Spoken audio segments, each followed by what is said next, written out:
అదో free bus గాని ఇవన్నీ కూడా రేపు ఉగాది నుంచి కూడా ప్రారంభిస్తామని గతంలో బాబు గారు చెప్పారు. దీన్ని ప్రజలు ఏ విధంగా తీసుకోవచ్చు? నిజంగానే సూపర్ సిక్స్ అన్నది ఫ్రీ బస్ ఇవన్నీ కూడా ఈ ఉగాదితో అమలు చేసే అవకాశం ఉందా? తప్పకుండా అండి. ఇవి అన్నీ గూడా అమలు చేయాల్సిన అవసరం ప్రభుత్వం మీద ఉంది. ఎందుకంటే ప్రభుత్వము ఈ సూపర్ సిక్స్ అనే పథకాన్ని ప్రవేశపెట్టింది కాబట్టి అవన్నిటిని కూడా నెరవేర్చాల్సిన బాధ్యత ప్రభుత్వం మీద ఉంది. కానీ ప్రభుత్వంలో కొంతమంది బాధ్యత గల మంత్రులై ఉండి కూడా ఇది ఓన్లీ ఇది ఆంధ్రప్రదేశ్ రాష్ట్రం వరకే, కొన్ని జిల్లాల వరకే, అది కూడా మొత్తం తిరగనీకి లేదని చెప్పినప్పుడు బాధ్యత గల ముఖ్యమంత్రి గాని, డిప్యూటీ ముఖ్యమంత్రి గాని, ఇంకెవరైనా పార్టీ పెద్దలు కూడా స్పందించి ప్రెస్ మీట్ పెట్టి ప్రజలకు స్పష్టత ఇవ్వాల్సిన అవసరం ఉంది. వాళ్ళు ఇంకా ఇప్పటి వరకు కూడా స్పష్టత ఇవ్వడం లేదు. సో ఆంధ్రప్రదేశ్ ప్రజల్లో కూడా ఇప్పటికి కూడా చాలా ఆందోళన అయితే ఉంది. ఎందుకంటే కొన్ని జిల్లాలకే పరిమితం అయితే అది ఉచిత బస్సు ఎందుకు అవుతుంది? జిల్లా కాదు, రాష్ట్ర వ్యాప్తంగా మహిళలందరూ కూడా తిరగాల్సిన అవసరం ఉంటుంది. అప్పుడు దాన్ని ఉచిత బస్సు అంటారు తప్పించి ఈ జిల్లాకు ఈ మండలం వరకే పరిమితం చేస్తే అది ఉచిత బస్సు అవ్వదు అని ఒకసారి ప్రజలు అందరూ గమనిస్తున్నారు. ఈ ఉగాది తర్వాత మరి ఏ విధంగా దాని విధి విధానాలు ఉంటాయో తెలుసుకోవాలి. మీ అభిప్రాయంగా గతంలో మనం ఫ్రీ బస్ విషయానికి వస్తే ఆగస్టు 15 అన్నారు, సంక్రాంతి అన్నారు, మొన్నేమో శివరాత్రి అన్నారు, ఇప్పుడు మళ్ళీ ఉగాది అన్నారు కూటమి ప్రభుత్వం. నిజంగానే వీటిని ఇప్పుడు ప్రవేశపెట్టే అవకాశం ఉందా? నెల నెలకి అలాగే తోసుకుంటూ వెళ్తున్నారా? పథకాలు అనేటివి ఎవరైనా కూడా కొంచెం అటు ఇటు అవుతూ ఉంటాయి. సో ఓవరాల్గా ఏంటనేది ప్రజలకు అంతిమంగా వాళ్ళు ఇస్తాన్న వాగ్దానాలను నెరవేరుస్తున్నారా లేదా అనేది చూసుకోవాల్సిన అవసరం ఉంది. ఎందుకంటే ఒకటే సంవత్సరం అవుతుంది కాబట్టి సంవత్సరంలోనే అన్ని పథకాలు కూడా ఏ ప్రభుత్వం కూడా చేయలేదు. అది ఎవరైనా కూడా ఏ ప్రభుత్వం వచ్చినా హామీల వరకే పరిమితం. అది ఈ పార్టీ అని మనం పర్టికులర్గా చెప్పలేము. ఏ పార్టీ వచ్చినా కూడా ఒక సంవత్సరం లోపల అన్ని పథకాలు ఎవరు కూడా అమలు చేయలేరు. సో ప్రజలు కూడా కొంచెం వెయిట్ చేసినప్పటికి కూడా ఇప్పుడు సంవత్సర కాలం అయింది. సో ఇప్పటికైనా కూడా ఈ పథకాలన్నీ అమలు చేయాలి అని కూడా అనుకుంటున్నాం, చేస్తారని భావిస్తున్నాం. జగన్మోహన్ రెడ్డి గారు రీసెంట్ గా రైతులను కలిసి ఇప్పుడు రైతు భరోసా కొట్ట ఇవన్నీ కూడా కూటమి ప్రభుత్వం అందిస్తలేదు, నేను వచ్చిన తర్వాత 50,000 రూపాయలు చేయొచ్చు అని కూడా మాట్లాడారు. దీనికోసం ఏమంటారు? ఒకటండి, ఎవరైనా కూడా ఈ పథకాలు, ఈ ఉచిత పథకాలతోటి ప్రజలను ఎంతవరకు మోసం చేస్తారండి? ఆంధ్రప్రదేశ్ ప్రజలకు కానీ వాళ్ళకు కావాల్సిన మౌలిక సదుపాయాలు ఏంటిది? ఉద్యోగాలు, ఉపాధి అవకాశాలు, అనేక రకాల స్కీమ్స్ కావాలని కోరుకుంటున్నారు. కానీ ఈ పథకాలు ఎవరు కూడా కావాలని కోరుకోవడం లేదు. అందుకే ఆ పథకాలు వద్దనే ఈరోజు కూటమి ప్రభుత్వాన్ని ఎన్నుకోవడం జరిగింది. ఈ కూటమి ప్రభుత్వానైనా ఉద్యోగాలను, ఉపాధి అవకాశాలను తీసుకొస్తారని మేము అనుకుంటున్నాం. ఇప్పుడు మీరు వద్దన్నారు కదా, ప్రజలందరిలో కూడా మనం చాలా ఛానల్స్ లో చూసుకుంటే కేవలం పథకాల వల్లే కూటమి ప్రభుత్వం, అయితే సూపర్ సిక్స్ వల్ల కూటమి ప్రభుత్వం ఇప్పుడు అధికారంలో వచ్చిందని కూడా కూటమి ప్రభుత్వం నాయకులు ఒప్పుకున్నారు. దీన్ని ఏ విధంగా తీసుకోవచ్చు? తప్పకుండా అండి. ఎందుకంటే సాధారణంగా ప్రజలు అనేవాళ్ళు ఆశపడుతూనే ఉంటారు.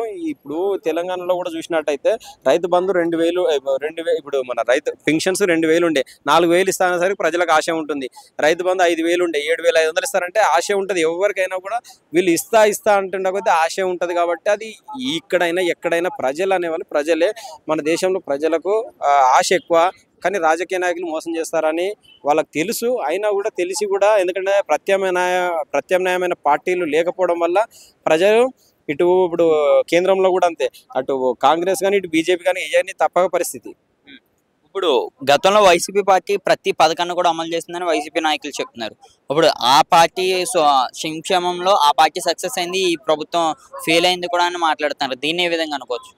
తప్పకుండా అండి. పార్టీలు కొంతవరకు ఒక 90-95% వరకు వాళ్ళు కూడా కొన్ని కార్యక్రమాలు చేశారు, మంచి కార్యక్రమాలు. కాకపోతే ఏంటంటే వాళ్ళు కొంతవరకు ఇప్పుడు పూర్తి మద్యపాన నిషేధం అన్నారు, చేయలేకపోయారు. అంటే వాళ్ళ మేనిఫెస్టోలో ఉన్నా లేకపోయినా వాళ్ళు ఇచ్చిన వాగ్దానాలను వాళ్ళు విస్మరించారు.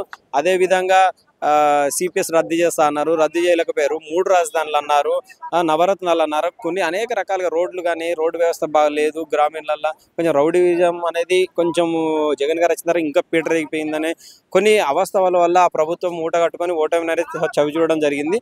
సో ఏదేమైనప్పటికీ మీరు అన్నట్టు సంక్షేమ ఫలాలు అయితే ఒక 95%-90% వరకు అందించారు. కానీ మిగిలిన వాళ్ళు ఇచ్చిన ఇంకా ఎక్స్ట్రా హామీలు అనేది ప్రభుత్వం అమలు చేయడంలో చాలా విఫలమైంది. అదేవిధంగా ఇంకోటి ఏంటంటే మీరు అన్నట్టు వాళ్ళ మంత్రులు కానీ, ఎమ్మెల్యేలు గారు కానీ ప్రజల పట్ల కానీ, లేకుంటే వేరే ఇతర ప్రతిపక్షాల మీద వాళ్ళు చేసిన భాష, వాళ్ళు చేసిన మాటల దాడి కానీ ప్రజలు గమనించి కొంచెం ఓటమి పాలు చేయడం జరిగిందని నేను అనుకుంటున్నాను. అదేవిధంగా ల్యాండ్ యాక్టిల్ టైటిల్ కానీ అట్లాంటి కొన్ని ఆ పార్టీకి తీవ్రంగా నష్టం జరిగించినాయని నేను అనుకుంటున్నాను. అన్న, ఇప్పుడు మీరు ఏదైతే మద్యపాన నిషేధం అన్నారో, గతంలో మనం 250,000 చూసుకుంటే పబ్లిక్ లో ఈ ఆంధ్రప్రదేశ్ లో ఒక క్వార్టర్ వచ్చేటప్పుడు 120 రూపాయలు ఉన్నదాన్ని ఇప్పుడు 160 రూపాయలు చేశారంట, లేకపోతే 180 రూపాయలు. మరి ఇప్పుడు ఈ ప్రభుత్వం కూడా ఇంకా పెంచారంటున్నారు, అది కూడా సేమ్ బ్రాండ్స్ అని కూడా మాట్లాడుతున్నారు. దీనికోసం ఏమంటారు? తప్పకుండా అండి. పేద ప్రజలకు మద్యం అనేది మరీ ఎక్కువ, మరీ తక్కువ కాకుండా లో ప్రైస్‌లోనే వస్తే మంచిది. ఎందుకనంటే పొద్దున దాకా కష్టపడిన వ్యక్తి పొద్దొచ్చి కొంచెం నైంటో కోటరో తాగి పడుకోవాలనే చూస్తాడు. దాన్ని వీళ్ళు వ్యతిరేకంగా చూపిస్తూ మద్యపానంలో అత్యాచారాలు జరుగుతున్నాయి, రేపులు జరుగుతున్నాయి. ఇది గతంలో ఈ ప్రజాస్వామ్యం ఇప్పుడు వచ్చి స్వాతంత్రం వచ్చి 75 ఏళ్ళు అయిపోయింది. అంత ఇప్పుడు గత 70 ఏళ్లలో లేనిది ఈ సంవత్సరంలో జరిగిపోతుందని రేట్లు విపరీతంగా పెంచుతుర్రు.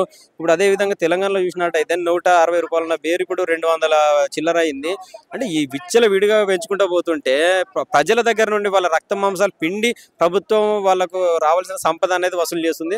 సో ఏదేమైనప్పటికీ అంత పెద్ద ఎత్తున వసూలు చేయాల్సిన అవసరం లేదు. ఇప్పుడు తెలంగాణలో కూడా అదే విధంగా ఇప్పుడు బీర్ల పైన మొన్న పెంచారు 15%. ఇప్పుడు మళ్ళీ మందు పైన, మద్యం పైన కూడా 18% మళ్ళీ పెంచే అవకాశాలు ఉన్నాయని కూడా వినిపిస్తున్నాయి. సో ఇలా పెరుగుతుంటూ పోతుంటే ఇంటికి వచ్చిన అన్ననో, తమ్ముడో, బావనో, బాంబర్దో ఎవరైనా ఉంటే ఆ నిరుపేద కనీసం వాళ్ళ అల్లునికి ఇంత బీరో, బిర్యానీ తెచ్చి, ఇంత చికెన్ తెచ్చి తాగిచ్చి కనీసం ఎట్లా ఉన్న అల్లుడు అని అరుచుకునే పరిస్థితి కూడా లేకుండా చేస్తున్నారు. సో ఇది చాలా దారుణం అండి. ఇలా చేయడం వల్ల ప్రజలు ఇంకా గుడుంబాకు కానీ ఇంకా వేరే డ్రగ్స్కు అలవాటు అయ్యే అవకాశం ఉంది.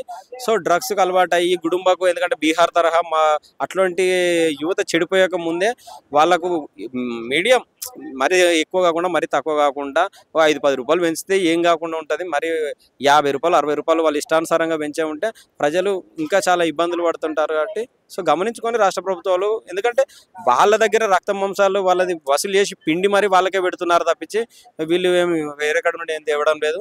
సో అది ఇప్పుడు గమనించి మనం ఈ చుట్టుపక్కల చూసుకుంటే అయినా తెలంగాణ, కర్ణాటక, అలాగే తమిళనాడు ఈ వేలో చూసుకున్నా సరే ఆంధ్రప్రదేశ్లోనే అత్యంత పెట్రోల్ ధర ఎక్కువ అని కూడా చెప్తున్నారు బయట దాంతో చూసుకుంటే. దీనికోసం ఏమంటారు? పెట్రోల్ ధర అయినా కూడా ఇప్పుడు మనం చూసినట్టయితే వాస్తవానికి తెలుగు రాష్ట్రాల్లో 2 రాష్ట్రాల్లో కూడా ఎక్కువనే ఉంది పెట్రోలింగ్ ధర అనేది. అది కేంద్రం తగ్గిస్తలేదని వాళ్ళు అంటారు, రాష్ట్రం మేము పెంచలేదని వీళ్ళు అంటున్నారు. సో అది కేంద్ర రాష్ట్ర ప్రభుత్వాలు అనేది ఇప్పుడు ఇట్లాంటి ఫ్రీ పథకాలు ఇచ్చేదానికంటే విద్య, వైద్యం పైన, పెట్రోల్ పైన, గ్యాస్ పైన ఇట్లాంటి పైన సబ్సిడీలు ఇచ్చి కొంచెం తగ్గిస్తే, వ్యాట్ తగ్గిస్తే బాగుంటుందని. థ్యాంక్ యూ అన్న. థ్యాంక్ యూ అన్న.